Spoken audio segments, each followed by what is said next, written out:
بر علي وأولاد علي صلوات. اللهم صل على محمد وآل محمد. برای ظهور امام زمان بلندتر صلوات.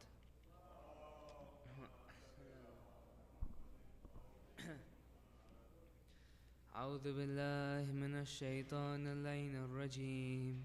بسم الله الرحمن الرحيم. عن جابر بن عبد الله الأنصاري عن فاطمة الزهراء عليها السلام بنت رسول الله صلى الله عليه وآله قال: سمعت فاطمة أنها قالت: دخل علي أبي رسول الله صلى الله عليه وآله في بعض الأيام فقال: السلام عليك يا فاطمة.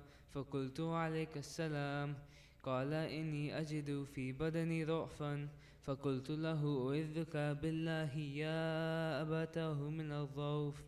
فقال: يا فاطمة، ائتيني بالكساء اليماني فغطيني به.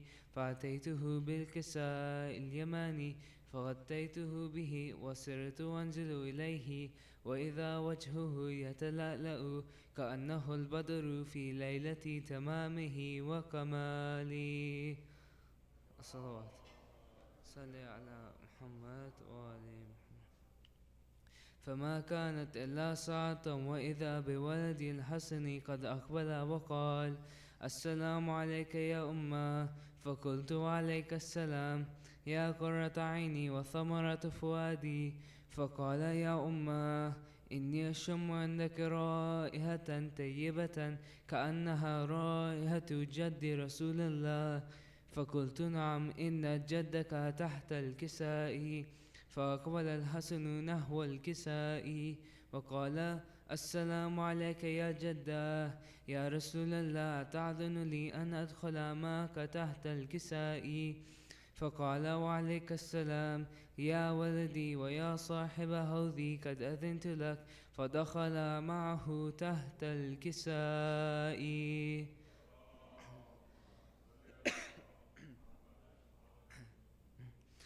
فقال: فما كانت إلا ساعة وإذا بولد الحسين قد أقبل وقال: السلام عليك يا أمه. وعليك السلام يا ولدي ويا قرة عيني وثمرة فؤادي. فقال لي: يا أمه، إني أشم عندك رائحة طيبة كأنها رائحة جد رسول الله صلى الله عليه وآله. فقلت: نعم، إن جدك وأخاك تحت الكساء. فدنا الحسين نحو الكساء وقال: السلام عليك يا جدة. السلام عليك يا من اختاره الله. أتعذن لي أن أكون معكما تحت الكساء؟ فقال: وعليك السلام يا ولدي ويا شافع أمتي، قد أذنت لك.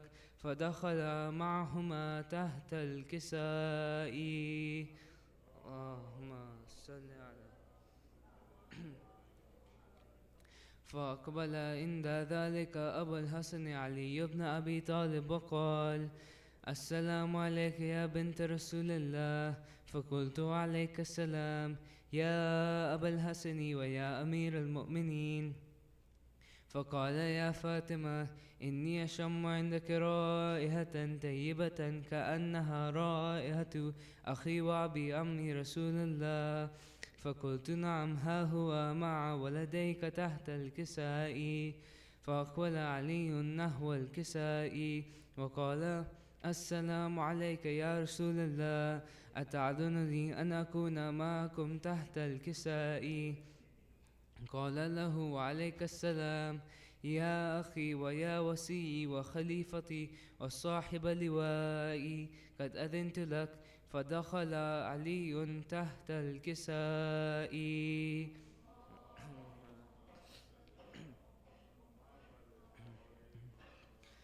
ثم أتيت نحو الكساء وقلت: السلام عليك يا أبتاه.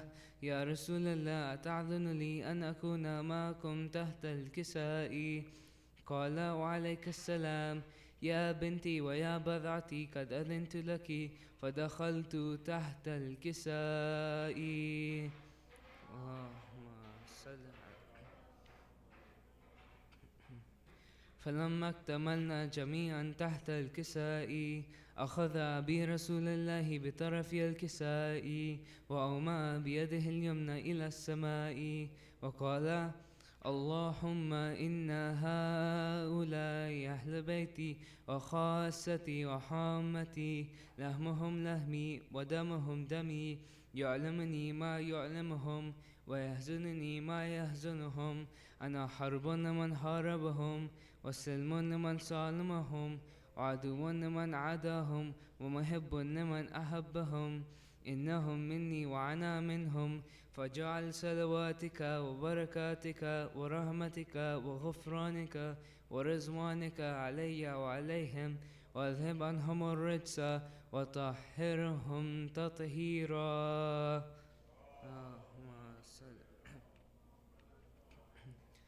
فقال الله عز وجل: يا ملائكتي ويا سكان السماوات، إني ما خلقت سماء مبنية ولا أرضا مدهية ولا قمرا منيرا ولا شمسا مضيئة ولا فلكا يدور ولا بحرا يجري ولا فلكا يسري إلا في محبة هؤلاء الخمسة الذين هم تحت الكساء. فقال الأمين جبرائيل: يا ربي، ومن تحت الكساء؟ فقال عز وجل: هم أهل بيت النبوة ومعدن الرسالة، هم فاطمة وأبوها وبعلها وبنوها. اللهم صل على محمد وآل محمد. فقال جبرائيل: يا ربي، أتأذن لي أن أهبط إلى الأرض لأكون معهم سادسا؟ فقال الله: نعم، قد أذنت لك. فهبط الأمين جبرائيل وقال: السلام عليك يا رسول الله. العلي الأعلى يقرئك السلام ويخصك بالتحية والإكرام ويقول لك: وعزتي وجلالي، إني ما خلقت سماء مبنية ولا أرضا مدهية ولا قمرا منيرا ولا شمسا مضيئة ولا فلكا يدور ولا بحرا يجري ولا فلكا يسري إلا لأجلكم ومحبتكم، وقد أذن لي أن أدخل معكم، فهل تأذن لي يا رسول الله؟ فقال رسول الله: وعليك السلام يا أمين وهي الله، إنه نعم قد أذنت لك. فدخل جبرائيل معنا تحت الكساء. اللهم صل على محمد وآل محمد.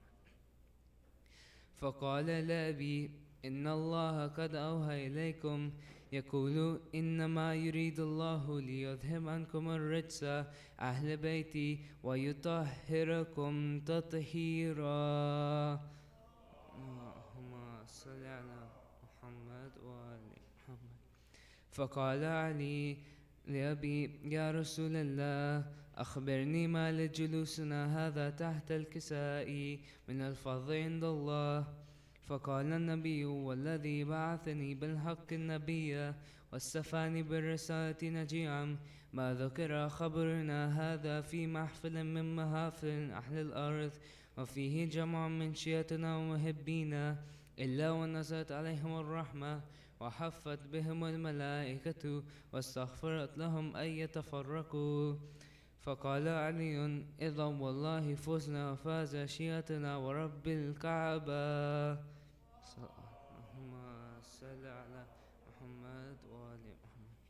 فقال النبي ثانيا: يا علي، والذي بعثني بالحق النبي واستفاني بالرسالة نجيعا، ما ذكر خبرنا هذا في محفل من محافل أهل الأرض، وفيه جمع من شيعتنا ومحبينا، وفيهم مهموم إلا فرج الله حماه، ولا مخموم إلا وكشف الله غمه، ولا طالب حاجة إلا وقضى الله حاجة. فقال علي: إذا والله فزنا وسعدنا، وكذلك شيعتنا فازوا وسعدوا في الدنيا والآخرة ورب الكعبة.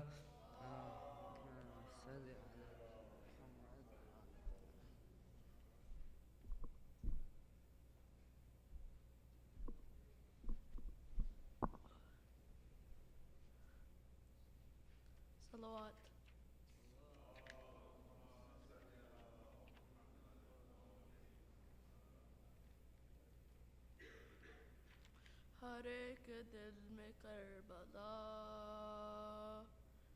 بسا دیا حسین نے ہر ایک دل میں کربلا بسا دیا حسین نے نظر نہ تھا خدا دکھا دیا حسین نے ہر ایک دل میں کربلا بسا دیا حسین نے وہ نور ہے تو خاک ہے بشر تیری بساط کیا وہ نور ہے تو خاک ہے بشر تیری بساط کیا بنا کے خاک کو شفا دکھا دیا حسین نے ہر ایک دل میں کربلا بسا دیا حسین نے علی کا یہ بھی شعر ہے یہ تیر سے مرے گا کیا علی کا یہ بھی شعر ہے یہ تیر سے مرے گا کیا پھر سر کو ہاتھ پہ اٹھا ہنسا دیا حسین نے ہر ایک دل میں کربلا بسا دیا حسین نے اے موت تو نے سورما برے برے ہرا دیے اے موت تو نے سورما برے برے ہرا دیے مگر تجھے بھی ایک قضا ہرا دیا حسین نے ہر ایک دل میں کربلا بسا دیا حسین نے خدا کی میں تلاش میں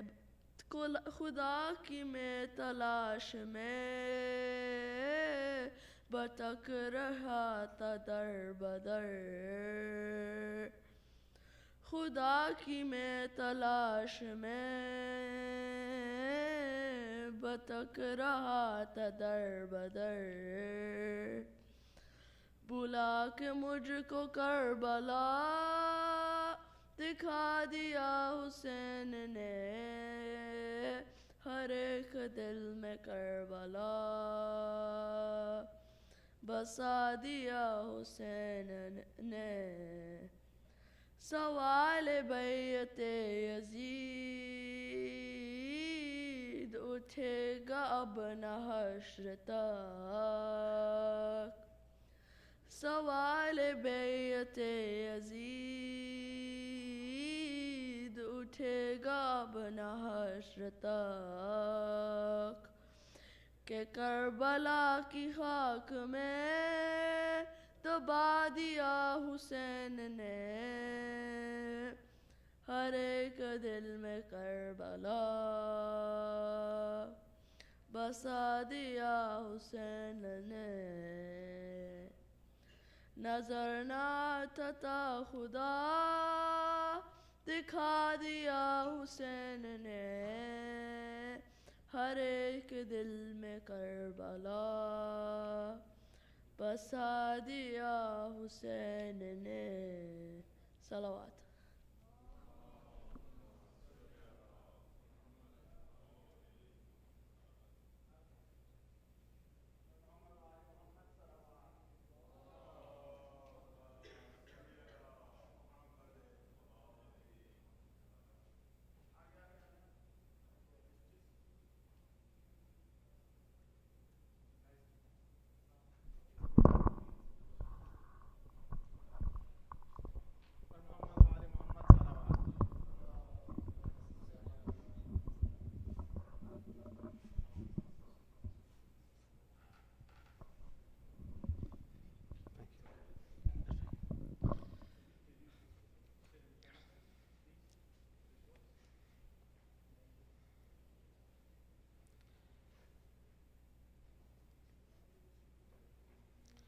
بسم الله الرحمن الرحيم الحمد لله الذي هدانا لهذا وما كنا لنهتدي لولا أن هدانا الله. السلام على الحسين وعلى علي بن الحسين وعلى أولاد الحسين وعلى أصحاب الحسين. السلام عليكم ورحمة الله. So inshallah I'm going to continue on my talk tonight, just within the parentheses for tonight and the next 2 nights that I have the privilege to be with you. I have a shorter talk because I have to finish it by 9 to get to another majlis. So I need some time to kind of rush to some of the topics just to make sure that I can cover the materials that I think is necessary to be discussed. Feel free to let me know if there are some confusion, something later on I can explain, inshallah. So what I talked so far was about the necessity of understanding what makes us as Shia distinguished and different, what makes us proud of who we are. So I mentioned before that one of the reasons is that we have so as the scholars they say, as I explained, maybe richest and strongest sources of moral and pious living compared to any other religious tradition. We talked about Quran. We talked about Nahj al-Balagha. We talked about Sahifa Sajjadiyya. We talked about du'as that we have. But I mentioned last night that it's not only that. In addition to this terrific, wonderful, and unfortunately undervalued treasures that we have, the kind of knowledge that we have in Shia tradition, this tradition is supported by practical manifestation in the life of the Prophet and the lives of our Imams. This is very important. This is unique to Shia Islam. When last night I gave you some example from for example, some Christian mystics, Christian monks and the others who had a different perspective. Just to clarify, my intention is not to undermine the Christian ethics, the Jewish ethics, or other religious ethics. I just wanted to give you examples, because my talk is about role models, how people, religious figures could act differently, could understand differently, could guide us differently. And what we are proud about Shia Islam is the way, the unique way, the most noble moral way that we see our Imams and the Prophet, they present. They care for the people, I mentioned last night. They care for the community. They care for the family. The way they reacted to evil. These are all lessons. This is very important because there is no any other tradition, any other religious tradition in the world who can claim to have 250 years of infallible religious practice as a guide. This is very important. When you look at Judaism, for example, in most cases, when it's about the religious figures that discussed in Torah, they are not infallible in the sense that we understand today. So you see that in the Torah's kind of the narrative, Prophet commits sins, and some of them commit grave sins, immoral actions. Jacob steals prophethood from his brother Esau. David commits adultery. Then Yusuf, for example, in the Torah narrative, he misuses his power to make people slaves to Pharaoh. These are so many flaws in these figures in Torah. But they are not infallible role models. They are not, in the sense. They have their own flaws. Yes, in Christianity you have Jesus. Yes, Jesus is considered to be flawless. It's the Son of God for them. But he is only Jesus. It's a short period of his life. For Sunni Muslims, again, because they only believe in infallibility of the Prophet, peace be upon him. So again, their infallible practice is just the short period of life of the life of the Prophet. After that, it is not infallible. But we as Shia, we have 250 years of infallible practice. And this is very important because you can find in most of the situations that we face in life, there are examples that can help us from the lives of the Ahlul Bayt to find the path. If one is knowledgeable, if one is familiar with their lifestyle, it can guide us through making decisions, important decisions in life. So let me give you some examples. So we have, for example, let's say the case of the COVID pandemic, if you remember. Do you remember what happened during the pandemic? It's when there was a shortage of resources, so people, they were afraid that they may not find, for example, enough tissues, enough, for example, hygiene items, so on and so forth. And people, they rushed to the stores, to the big malls. You were going to the malls, every shelf was empty. There was no, for example, antibacterial tissues. There was no, for example, many of the hygienic kind of the stuff there. Everyone was concerned about himself. What should we do?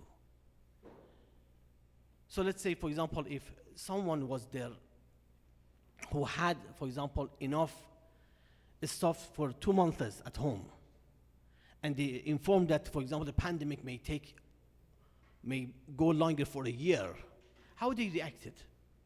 Many of us, we rushed to the store trying to get as much as we can, so we can hoard it, so we can keep it in case that we need it later.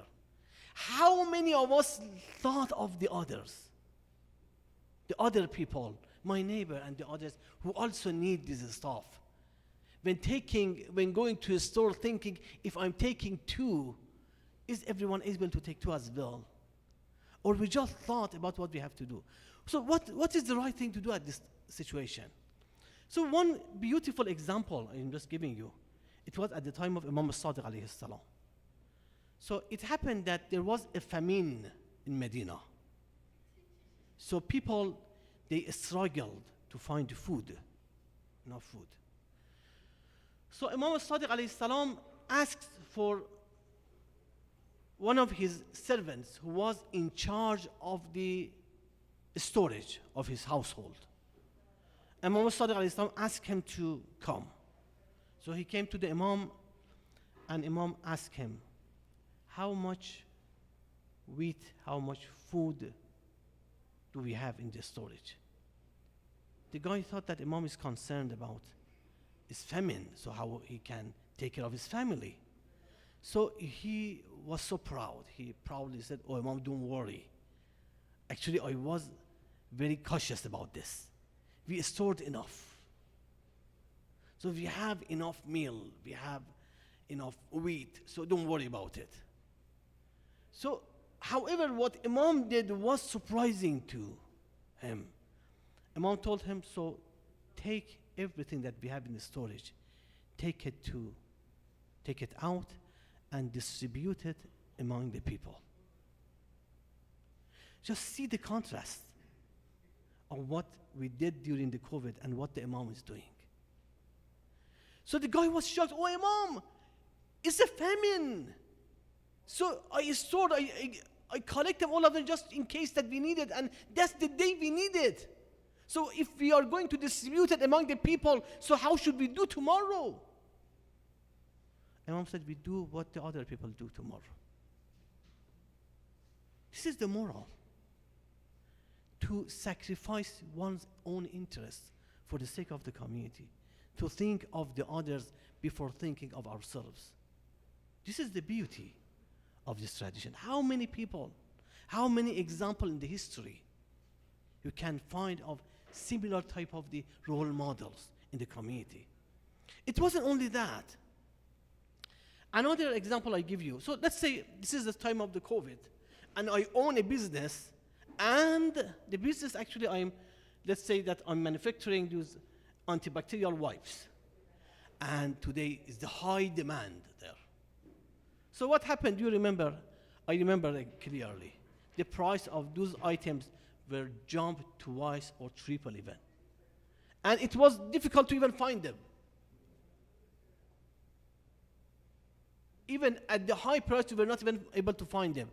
So I remember, for example, I ordered from China, for example, some stuff that came after a month or 2 months. There was no stuff available. And every kind of the domestic kind of the distributor was seeing that there is the high demand, so they were raising the price. And it's the kind of understanding that understanding is that's the kind of business. You change the price when the demand comes high. You bring down the price when there is less demand. But a similar situation happened at the time of Imam Sadiq alayhi salam again. So Imam Sadiq alayhi salam, he realized that he may have some financial struggles to care for his household. So he decided to get involved in a business. So he called one of his servants who was well versed in kind of business and doing trade, something so on and so forth. And his name was called Musadaf. Imam called Musadaf and gave him 1,000 dinar. Said, this is 1,000 dinar. Take it, go with the merchant caravan and do some business. Buy some stuff there, go to some destination that people, so you see that this is more beneficial, and do a tijara, do a business, and bring to me what you gain from the stuff you are going to sell. Perfect. So the guy goes to a business trip to Egypt. And while he was close to Egypt, some other business caravans were returning from Egypt. So they met close to Egypt, and they asked about the market in Egypt. And the guys were told, the price of the same item that the Musadaf had purchased in Medina, this item is somehow rare, became rare somehow. The stock is very low in Egypt, and you can easily sell it for double price, easily. So everyone in the caravan, they vowed together, including Musadaf, that we are going not to sell this merchandise less than double price, because it's in high demand. There's less stock there, and that's our chance. So they did this. They went to Egypt, and yes, there were high demand for the stuff. They sold it for double of the price, and they returned back. And Musadaf was so happy because he did a great job. His Mullah asked him to do a trade, and he did a wonderful job, and he doubled what Imam gave him. So he came back. So he came back to Imam and said, so how you did? So how everything was going at the time? He said, Imam, we don't believe it. It was so perfect. He put the bag of 1,000 dinar in front of the Imam and then took the other bag. Said, this is what you gave me, 1,000 dinar. and this is another 1,000 dinar. Imam asked Musadaf, how did this happen? He said, oh Imam, you know, when we got close to Egypt, we were told that this merchandise is in high demand. So we vowed not to sell it less than double the price. So everyone had such a big interest in it. Imam was so upset. Imam took only the one bag he gave at the beginning, the 1,000 dinar. He gave it to Musadaf. Said, this is the one that I get, and I don't like the other part. And be careful.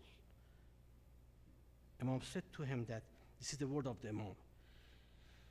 يا مصادف مجادلة السيوف أحوان من طلب الحلال.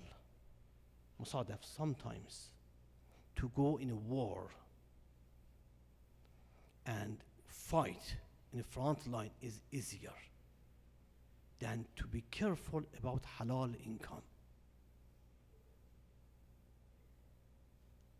This is the morals that we are learning. So Imam is saying that you cannot exploit the need of the people.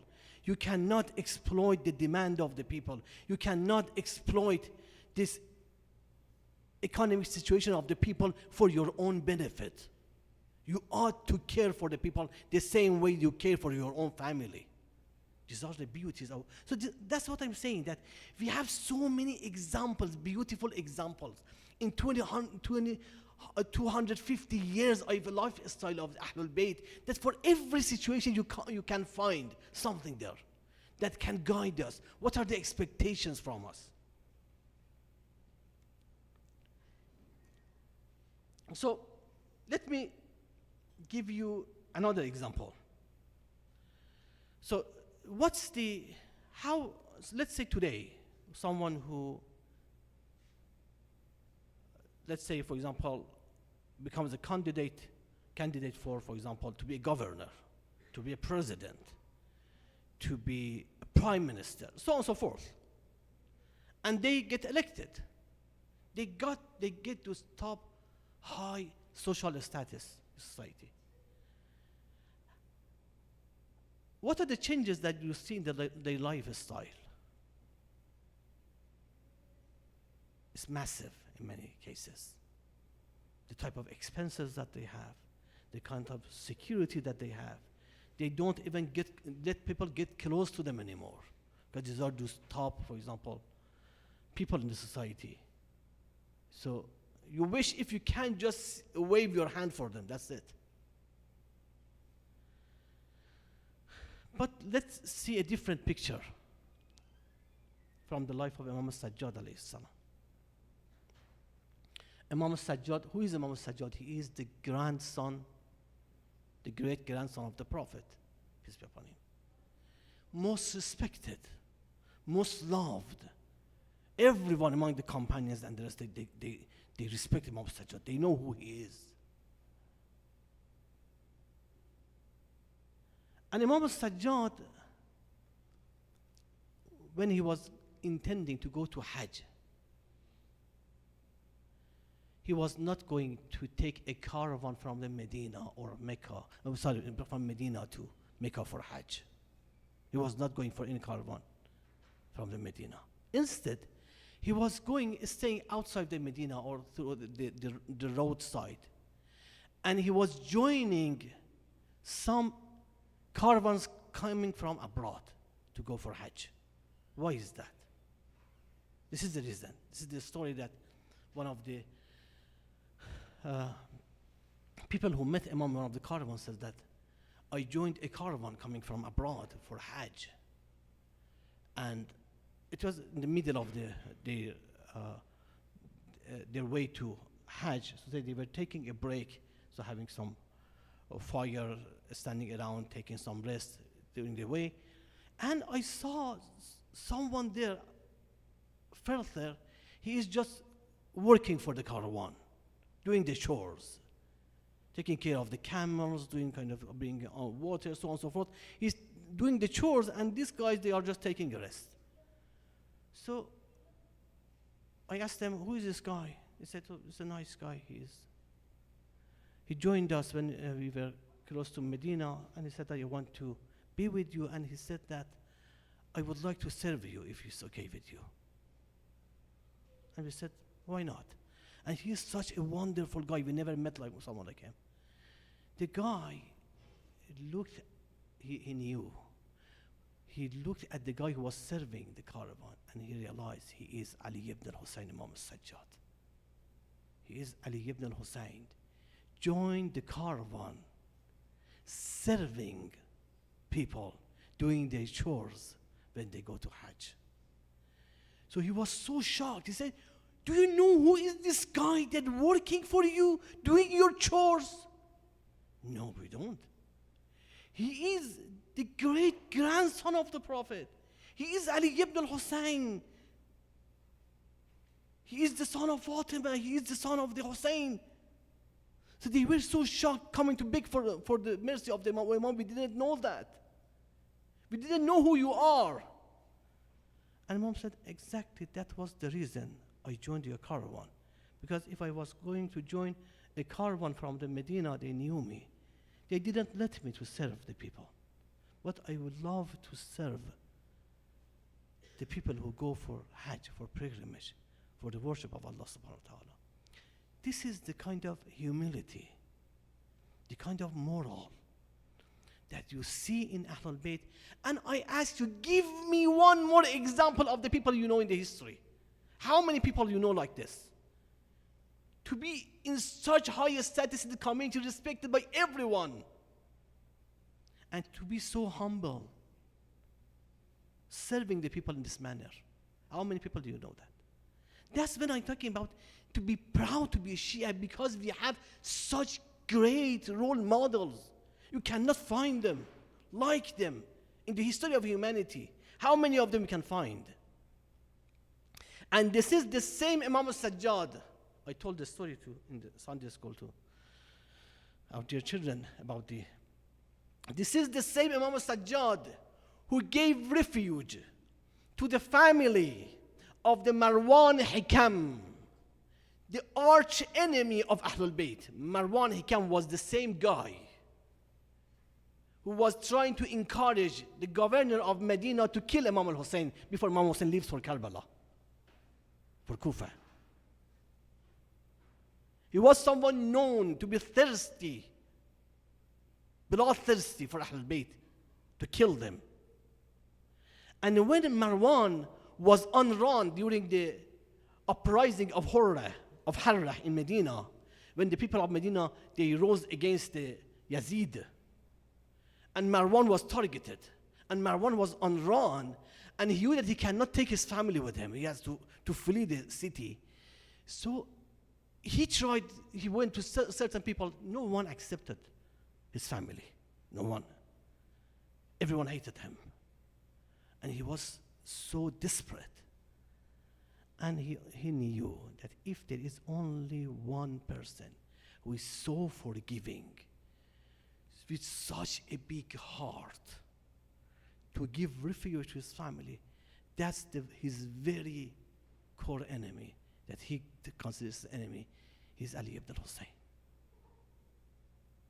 When he sent his family to Ali ibn al-Hussein, Imam gave refuge to the family of Marwan al-Hikam and resided there with his own family, within his own house. How many people, how many religious, political figures you can name in the history of humanity who acted like that? This forgiveness, this great heart, big heart, this grace. We are proud of following people like them.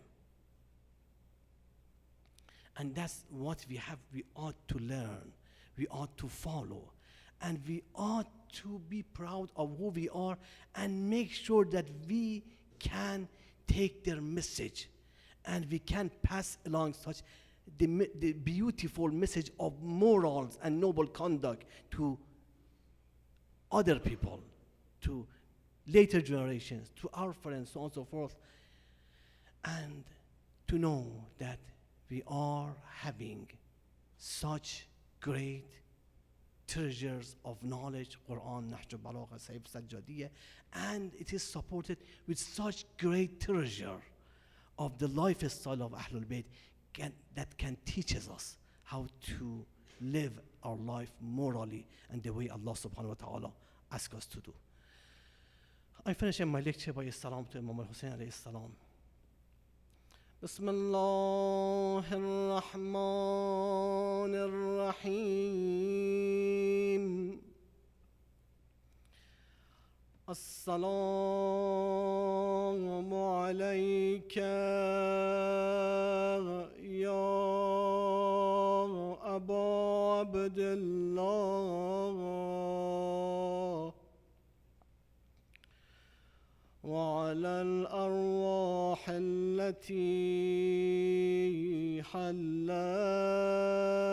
بفنائك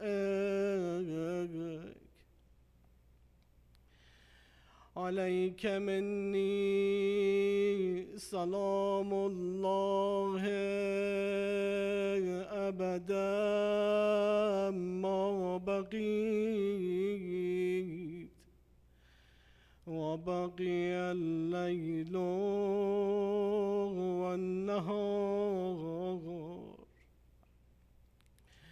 ولا جعله الله آخر العهد مني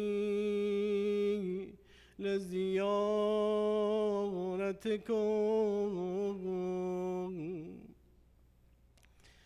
السلام على الحسين